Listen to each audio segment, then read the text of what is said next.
بسم اللہ الرحمن الرحیم ایاک نعبد و ایاک نستعین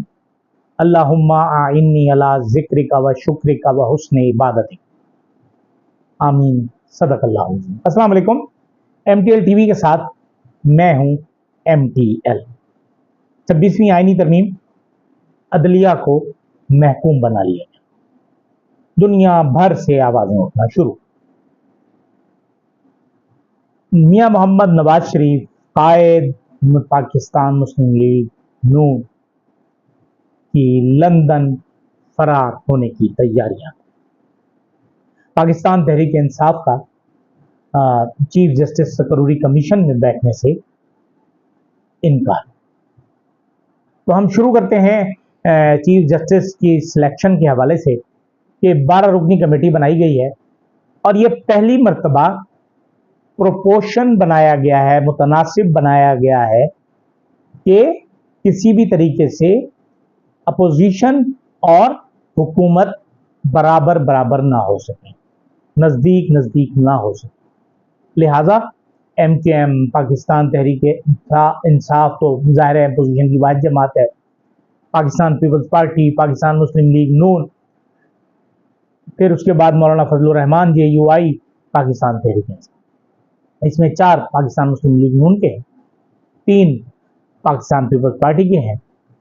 نامینیٹ کیے گئے، 3 پاکستان تحریک انصاف کے اور 1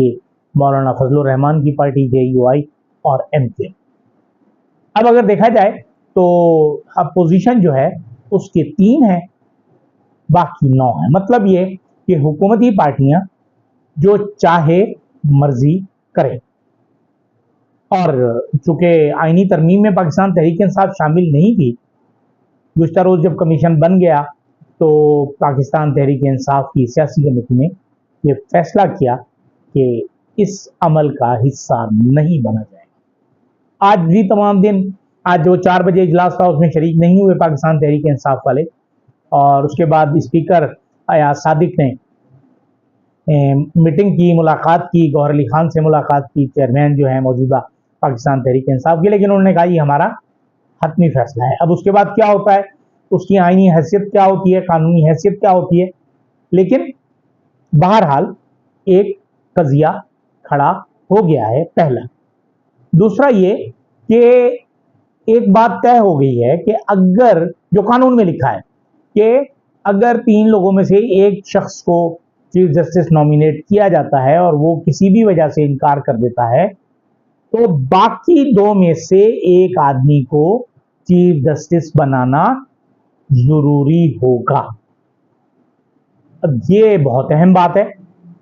بہت ہی اہم بات ہے کہ اگر آپ جسٹس یحییٰ آفریدی کو بناتے ہیں اور وہ کسی وجہ سے انکار کر دیتے ہیں تو اس کے بعد جسٹس سید منصور علی شاہ اور جسٹس منیب اختر میں سے کسی ایک کو بنانا ہوگا۔ تو اگر جسٹس منصور علی شاہ کو اور منیب اختر کو دوسرے فیز میں بنایا جاتا ہے تو حکومت اور چیف جسٹس کے درمیان ایک رفٹ پیدا ہو جائے گا، اور اسے دور کرنا پھر کسی کے بس کی بات نہیں۔ لہذا ہونا تو یہی چاہیے تھا کہ جب آپ ججز کی سلیکشن کر رہے ہیں وہاں بہت نظام مضبوط کر لیں، اور اس کے بعد سینیورٹی، جس شخص کی سینیورٹی ہو وہ چیف جسٹس بن جائے، تاکہ دوران ملازمت نہ تو اسے کسی کو خوش کرنے کا مسئلہ ہو، نہ ہی کسی کو سے خوف ہو کہ اگر میں نے اس کے خلاف فیصلہ کر دیا تو میں مشکلات کا شکار ہوں۔ بہرحال یہ جو آئینی ترمیم ہوئی ہے، آئینی بینچ بننے کا طریقہ کار ہے، چیف جسٹس کے سلیکشن کا طریقہ کار ہے، اس میں ہیومن رائٹس کمیشن، اس میں بین الاقوامی جورسٹ اور بین الاقوامی ذرائع ابلاغ اس بات پر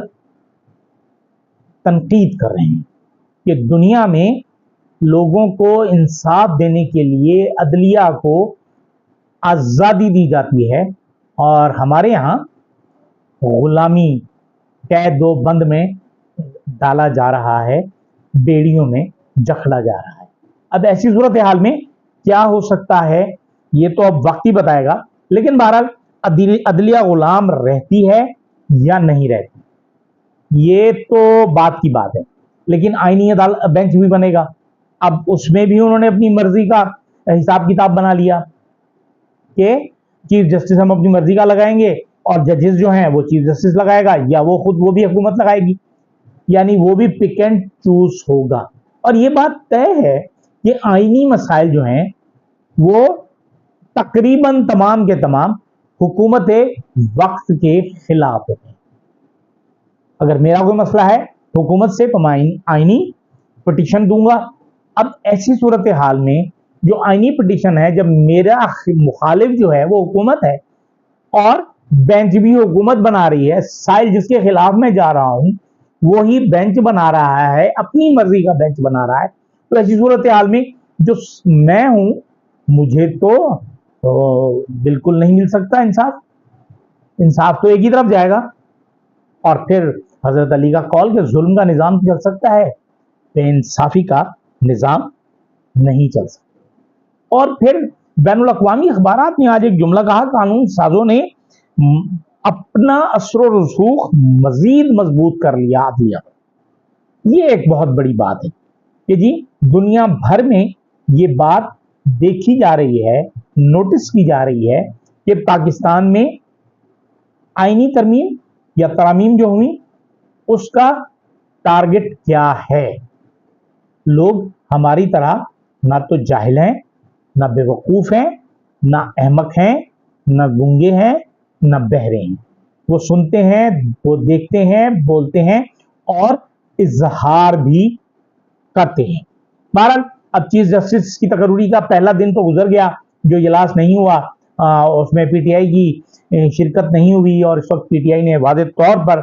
मना कर दिया है। दूसरी तरफ अगर हम देखें तो इमरान खान पर जेल में पाबंदियां, मुलाकातों पर पाबंदियों में गैर मुअय्यना मुद्दत तक तोसी कर दी, यानी ताहुक्म सानी। न सिर्फ इमरान खान की वजह से अडियाला जेल के बाकी सारे कैदी भी मुक़य्यद हो गए, एक और कैद में आ गए, गुलामी में आ गए, मतलब उनके घर वाले भी उनसे नहीं मिल सकते। और उसकी बुनियादी वजह यही है कि आईनी बेंच और चीफ जस्टिस ऑफ पाकिस्तान, ताकि इसके लिए पाकिस्तान तहरीक इंसाफ मुलाकात न कर सके और उनसे कोई हिदायत न सके। लेकिन सबसे अहम बात हम पहले भी एक दफ़ा कर चुके हैं कि मियां मोहम्मद नवाज शरीफ कायद, ताहयात कायद मुस्लिम लीग के सदर, वो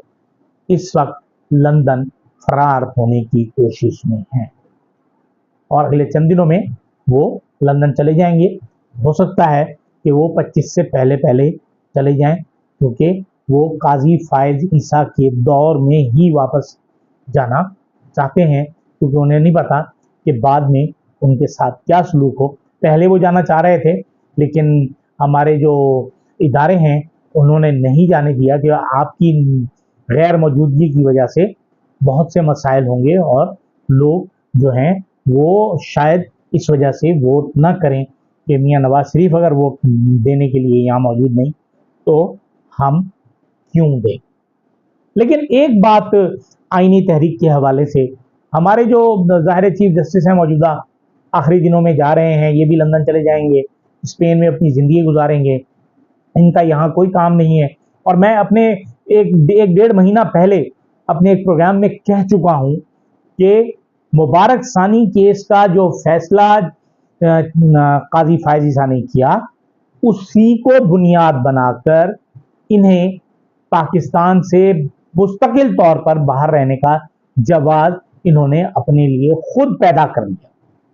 एक ज़माना था कि लोग इस तरह की असाइलम हासिल करने के लिए और बाहर का वीज़ा हासिल करने के लिए फेक खबरें छपवाया करते थे कि फलां को ज़िंदगी का थ्रेट है और कादियानियों से थ्रेट है और कादियानी बन के मुसलमानों से थ्रेट है। तो ये बिल्कुल वही बात करेंगे कि चूंकि मैंने कादियानियों के हक में फैसला दिया था, लिहाजा मुझे मेरी ज़िंदगी को खतरा है और मुझे बाहर रहना चाहिए। लेकिन गुज़श्ता रोज़ हमने अपने प्रोग्राम में भी बताया था कि काजी फायज ईसा ने जो पाकिस्तान तहरीक इंसाफ कमेटी पीटीआई की एक नजर सानी की दरख्वास्त को मुस्तरद किया, जिस पर उस वक्त कहा भी गया, अली जफर ने भी कहा, हामिद खान ने भी कहा कि हम आप जैसे मुतासिब आदमी के सामने दलाइल नहीं देना चाहते, और वैसे भी ये आईनी बेंच सुनेगा। तो काजी साहब ने क्या फरमाया, मुनाफकत देखें, हमारे काजी साहब की मुनाफकत देखें कि जिस वक्त एक ऑर्डिनेंस आया तो आधे घंटे में उन्होंने ऑर्डिनेंस को बुनियाद बनाकर कमेटी चेंज कर दी, procedure and practice and procedure पर कमेटी। दूसरी तरफ आईनी तरमीम पास हो गई, सेनेट से पास हुई, कौमी असम्बली से पास हुई, सारी रात जो थी कौम जागती रही, रत जगा हुआ, सुबह साइन हो गए, गजट नोटिफिकेशन हो गया, लेकिन काजी साहब कह रहे हैं मुझे तो पता नहीं है। वैसे वाकई इस तरह की मुनाफकत हमने पाकिस्तान की तारीख में नहीं देखी। जो लोग कहते थे पहले कि काजी फायज ईसा ऐसे जज चीफ जस्टिस बनेंगे कि पाकिस्तान की अदलिया सुप्रीम कोर्ट इनका नाम ले लेकर मातम करेगी, तो यकीनन पाकिस्तान की सुप्रीम कोर्ट इनके जाने के बाद काजी फायज ईसा के नाम पर खुसूसी मातम किया करेगी, क्योंकि काजी फायज ईसा ने न सिर्फ अदलिया को तबाह व बर्बाद किया बल्कि उसे रुसवा भी किया। इजाजत दीजिए, अल्लाह हाफिज।